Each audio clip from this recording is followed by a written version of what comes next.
Hello everyone, I am Marjorie J. Civallejo, your Computer System Servicing NC2 trainer, and welcome to this step-by-step demonstration on how to assemble a computer.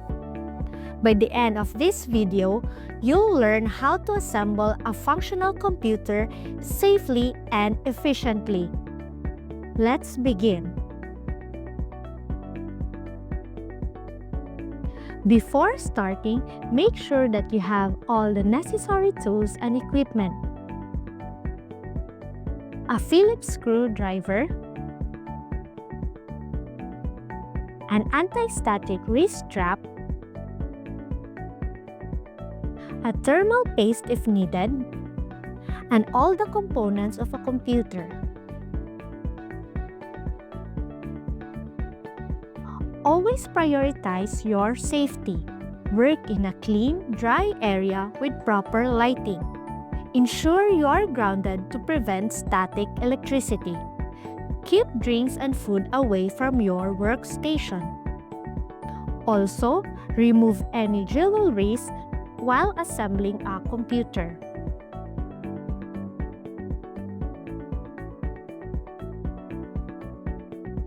Lay out all the parts, including the motherboard, CPU, RAM, storage drive, power supply, and case. Check for any missing or damaged parts. To prevent static damage, wear an anti-static wrist strap and clip it to a metal part of the case. Start by installing the power supply unit into the case. Align it with the screw holes. Secure it using the provided screws and ensure the fan is positioned correctly for airflow. Prepare the motherboard. Carefully open the CPU socket on the motherboard. Align the CPU with the socket by matching the notches or markers and gently place it in. Close the socket lever securely. Apply a small amount of thermal paste on the CPU if not pre-applied. Attach the CPU fan and heatsink over the CPU.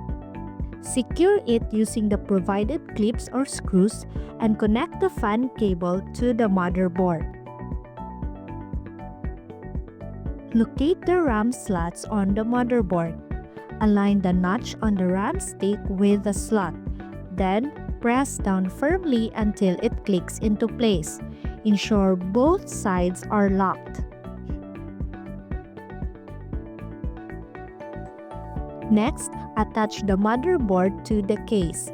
Align the motherboard with the standoffs inside the case. Secure the motherboard using screws, ensuring it's firmly in place without over-tightening. Mount the hard drive into its designated bay. Use screws to secure it in place.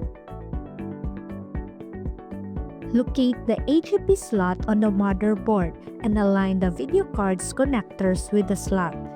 Firmly push the card into place and secure it with screws. Locate the system fan mounting area inside the case and align the fan with the screw holes. Secure it using screws. Connect all necessary cables from the power supply to the motherboard and components, including the 24-pin power connector, 4-pin power connector, SATA power connector, system fan power, audio and USB headers, front panel connectors, and SATA data cable.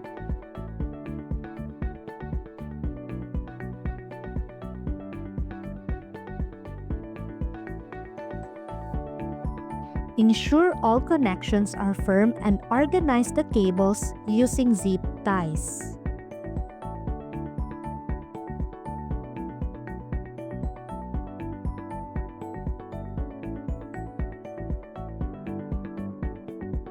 Close the computer case by aligning and securing the side panels with screws.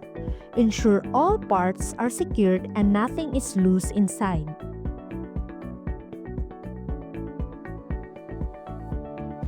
Finally, connect the monitor, keyboard, mouse, and other peripherals to the computer. Plug in the power cable and you're ready to power on the system. Congratulations! You have successfully assembled a computer. Remember to double-check all the connections before powering it on.